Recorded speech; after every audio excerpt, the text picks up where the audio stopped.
로마서 12장 3절 붙어입니다. 지체의식입니다. 로마서 12장 3절. 하나님의 뜻을 분별하는 데 있어서 지체의식이 필요합니다. 3절 하반절 상반절 먼저 읽겠습니다. 시작. 내게 주신 은혜로 말미암아 너희 각 사람에게 말하노니 마땅히 생각할 그 이상의 생각을 품지 말고 오직 하나님께서 각 사람에게 나눠 주신 믿음의 분량대로 지혜롭게 생각하라. 내게 주신 은혜로 말미암아 너희 중 각 사람에게 말하노니, 사도 바울이 지금 교회 공동체는 어떠해야 하는가에 대해서 권면하고 있어요.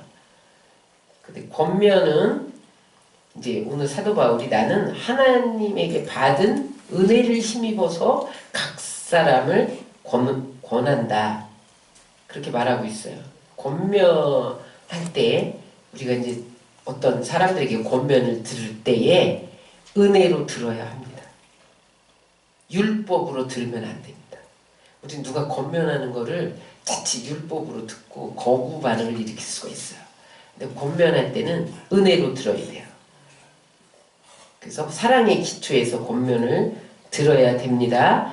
그런데 이제 그 권면이, 사도 바울이 뭐라고 권면을 하냐면 마땅히 생각할 그 이상의 생각을 품지 말고, 무슨 말이냐면 우리가 교회 안에서 지체의식을 가지려면 교만한 마음을 품어서는 안 된다는 거예요.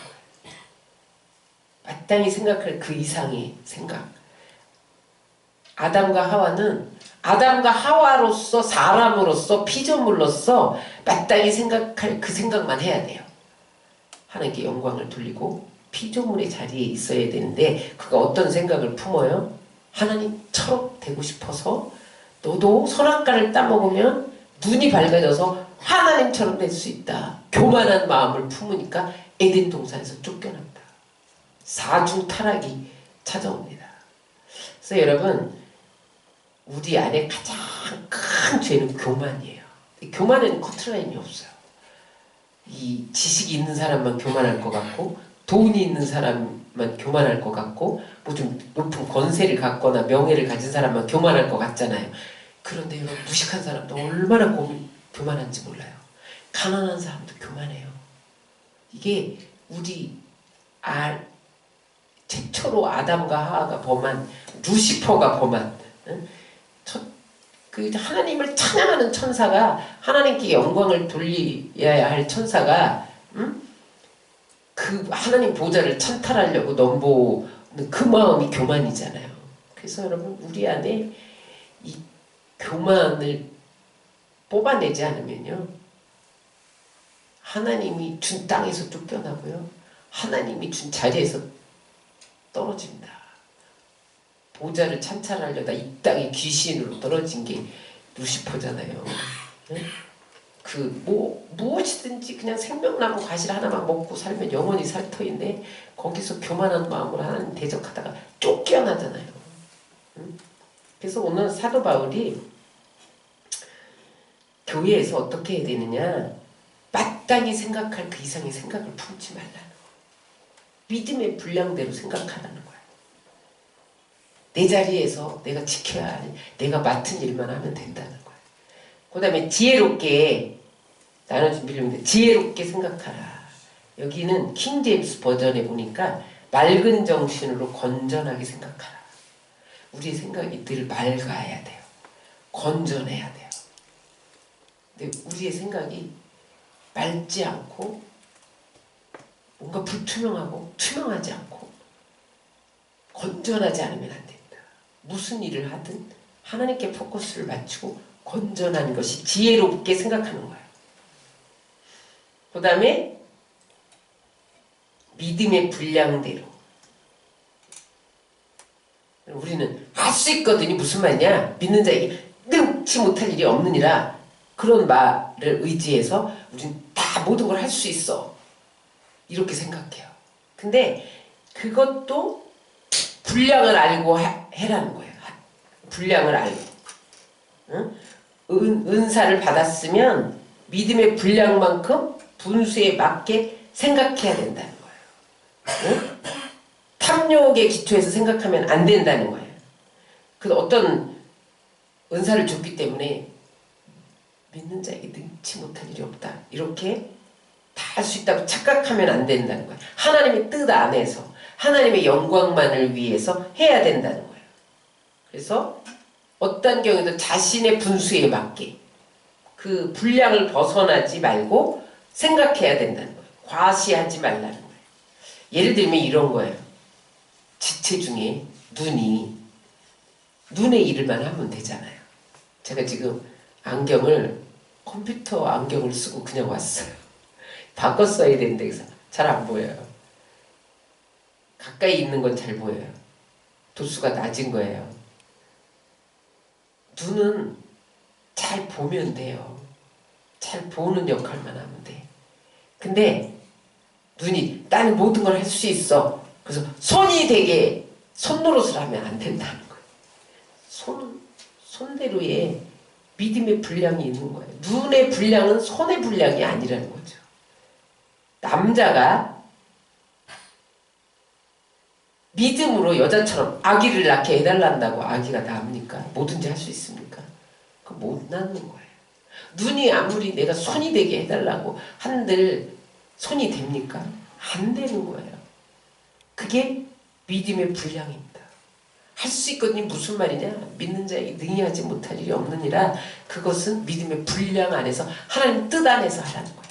하나님의 영광을 위해서. 벗어나면 안 된다는 거죠. 그래서 여러분 우리에게는 각자의 믿음의 분량이 있어요. 직장인은 직장인대로, 또 사업하면 사업하는 대로, 또 사역하면 사역하는 대로. 그래서 각자의 믿음의 분량대로 공동체 안에서 자기 역할을 해라. 그 한계를 알고 그 이상의 생각을 품지 말라. 그렇게 사도 바울이 교회를 위해서 권면을 합니다. 여러분 우리는 각자의 자리에서 믿음으로 충성만 하면 돼요. 자기의 분량대로. 그럼 그게 다 조화를 이루어서 공동체를 굳게 세워가는 거예요. 그래서 마땅히 생각할 그 이상의 생각을 품지 말아야 되는 것이 교회에서 우리가 행할 바라는 것을 사도 바울이 권면하고 있습니다. 그 다음에 또 어떻게 해야 되느냐? 지체의식을 교회 안에서는 지체의식을 가져야 된다. 마땅히 생각할 그 이상의 생각을 품지 말고 지혜롭게 생각해야 되고, 두 번째는 지체의식을 가져야 된다. 4절 5절입니다. 시작. 우리가 한 몸에 많은 지체를 가졌으나 모든 지체가 같은 기능을 가진 것이 아니니 이와 같이 우리 많은 사람이 그리스도 안에서 한 몸이 되어 서로 지체가 되었느니라. 우리의 몸은 몸뚱이 하나, 몸통만 의미하지 않죠. 몸 그러면 눈, 코, 입, 손, 발 다 있는 게 지체예요. 지체가 겉으로 보이기에만 지체가 있는 게 아니에요. 속 안에 있어요. 심장, 뭐 취장, 위, 간, 뭐 다 있잖아요. 이 안에. 근데 이 지체들은 몸을 세우기 위해서 있는 것처럼 교회는 그리스도의 몸이라는 거예요. 교회는 그리스도의 몸이기도 하고 머리이기도 하는데 오늘은 여기서 그리스도의 몸임을 강조합니다. 그래서 이 지체들이 왜 있냐? 몸을 만들기 위해서 있다는 거예요. 몸의 활동을 돕기 위해서. 응? 있는 것처럼 우리는 교회의 지체예요. 교회는 건물을 의미하지 않잖아요. 교회 구성원이 교회입니다. 우리는 걸어다니는 교회예요. 예수 그리스도를 영접한 자들이 따로 불러냄을 받은 게 에클레시아잖아요. 그래서 몸이 원활하게 활동할 수 있도록 존재하는 것이 지체이기 때문에 우리 지체된 우리는 그리스도의 몸을 세워가는데 다 같이 자기 역할만 하면 된다는 거예요. 손은 손대로, 발은 반대로, 눈은 눈대로, 입은 입대로의 역할만 하면 되는 거예요. 그래서 우리는 누구만 높여야 돼요? 예수님만 높여야 돼요. 예수님만, 예수님 중심으로 살아야 돼요. 예수님만 위해서 살아야 돼요. 예수님이 우리의 교회의 주인이 되게 해야 돼요. 예수님이 원하시는 교회가 되게 해야 돼요. 이게 여러분 빗나가면 안 됩니다. 아무리 훌륭한 사람이라도 돈이 많아도 권세가 있어도 그 사람이 교회 주인 되면 안 돼요. 근데 교회가 요즘에 돈 많은 사람이 주인 노릇하고 권세 있는 사람이 주인 노릇하는 교회가 많아요. 오늘날에 교회의 주인이 예수님이 아니고요. 거기에 목사가 들어가 있고 장로가 들어가 있어요. 여러분 우리 안에 교회 안에 자기가 주인 되려는 사람이 많아요. 교회는요. 하나님 한 분만 섬겨야 돼요. 사람 때문에 울고 웃어서는 안 됩니다. 그러면 사람이 누가 좀 권세가 있고 돈 좀 있고 명예가 있다고 그 사람에게 의논하고 그 사람에게 달라붙고 그건 교회에서 할 기능이 아니에요. 절대 여러분 그 사람이 교회를 세워가지 못합니다. 사람 때문에 울고 웃으면 안 돼요. 그래서 교회는요 그리스도 한 분만 섬겨야 돼요. 그리고 교회는 한 몸 그리스도 안에서 통일성을 추구해야 돼요. 하나 돼야 돼요. 그래서 여러분 지체로서 이제 통일성 한 몸을 향해서 가야 됩니다. 그 다음에 이제 통일성만 추구하는 게 아니라 교회는 다양성도 추구해야 돼요. 5절 하반절에 보면 우리에게 주신 은사대로 은혜대로 받은 은사가 각각 다르니 교회 공동체는요 통일성을 인정해야 되지만 다양성도 인정해야 돼요. 그래서 이런 거예요. 여러분 오케스트라에는 여러 악기가 있어요. 그죠?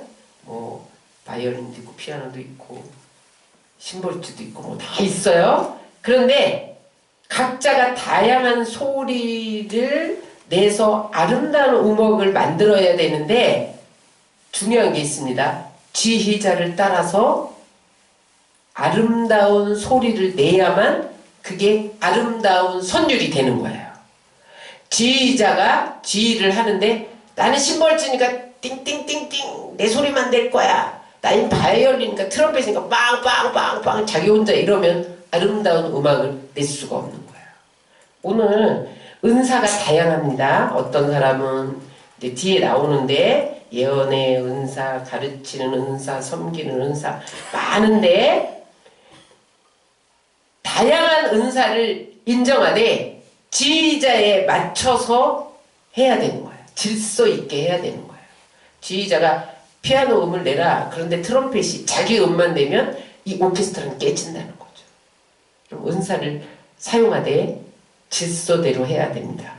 서로 인정하고 다양성을 인정하되 질서를 따라서 각자 맡은 일에 충성해야 된다는 거예요. 근데 여기 은사의 종류를 보세요. 6절부터 7절까지 시작. 우리에게 주신 은혜대로 받은 은사가 각각 다르니 혹 예언이면 믿음의 분수대로 또 7절 혹 섬기는 일이면 섬기는 일로 혹 가르치는 자면 가르치는 일로 8절 꼭 위로하는 자면 위로하는 일로 구제하는 자는 성실함으로 다스리는 자는 부지런함으로 긍휼을 베푸는 자는 즐거움으로 할 것이니라. 여기 중요한 게 뭐냐면 은사대로 섬기는데 그 은사의 특성에 맞게만 하면 된다는 거예요. 여기서 먼저 예언의 은사가 나오는데 킹제임스 버전에 보니까 대언이라고 나와요. 대언. 대신 전하는 거예요. 하나님 대신 전하는 게 예언인데 하나님이 뭘 전해요? 우리한테 하나님의 말씀을 전하잖아요. 그러니까 예언은요 하나님의 말씀을 전하는 게 예언이에요.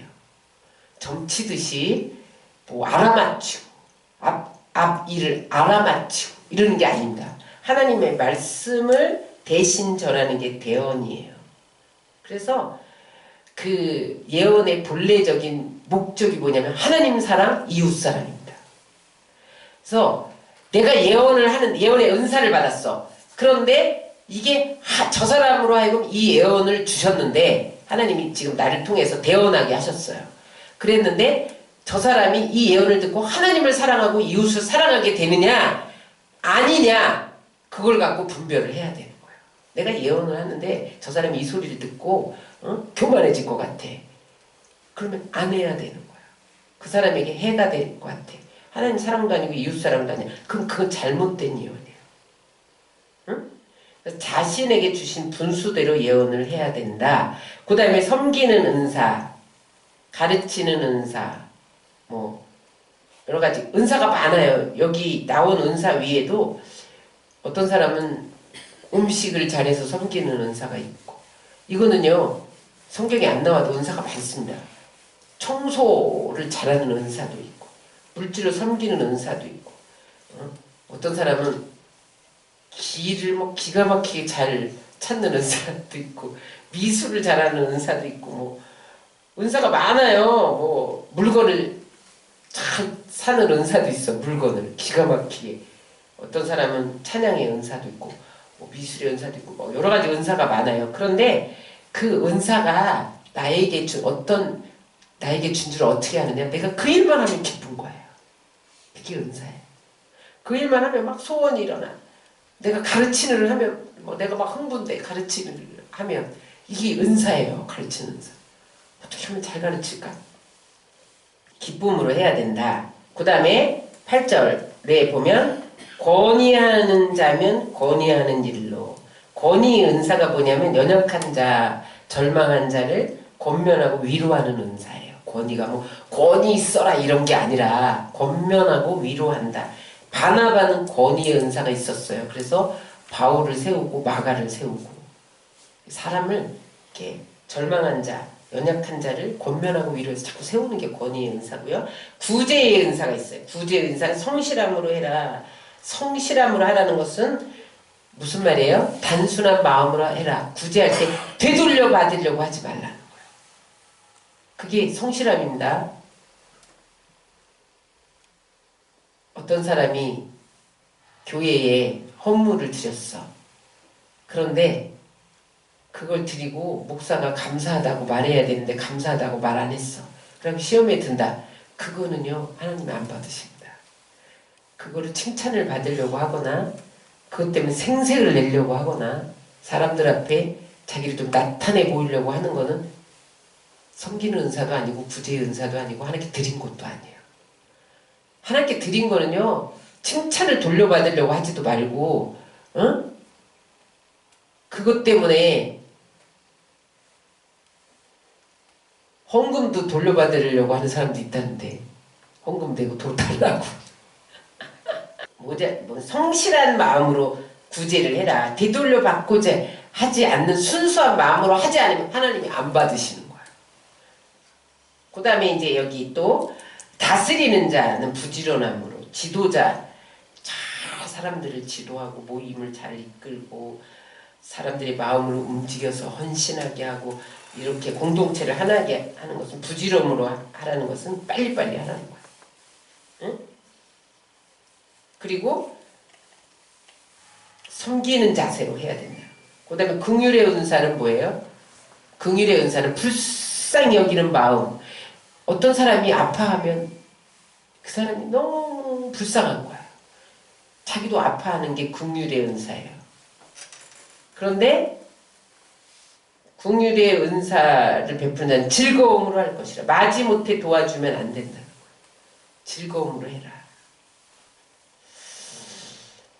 그래서 오늘 지체에 대해서 배웠는데 여러분 은사를 가지고 내가 활용을 하면 내 마음이 기쁘고요. 다른 사람에게 유익이 되고 덕이 됩니다. 따라하세요. 은사는 다른 사람에게 유익이 되고 덕이 되고 나에게 기쁨이 되어야 한다. 내가 예언의 은사를 가졌는데 남에게 덕이 안 돼. 그러면 멈춰야 돼요. 하지 말아야 돼. 은사는 공동체를 세우고 사람들에게 유익을 줄 뿐만 아니라 덕을 세워야 돼. 그래서 그 안에서 서로 은사를 인정하고 협력하고 몸 대신 그리스도를 세워가야 합니다. 덕을 따라 질서를 따라 해야 합니다. 그래서 몸된 교회를 세워가도록 우리에게 은사를 주신 거예요. 어떤 사람은 3가지 은사를 주시기도 하고 5가지 은사를 주시기도 하고 많은 은사를 주시기도 해요. 그런데 그것을 나의 유익만을 위해서, 나를 나타내기 위해서 성령의 역사이기 때문에 하면 안 되고 덕을 위해서 질서를 따라 해라. 그게 오늘의 지체의식이었습니다.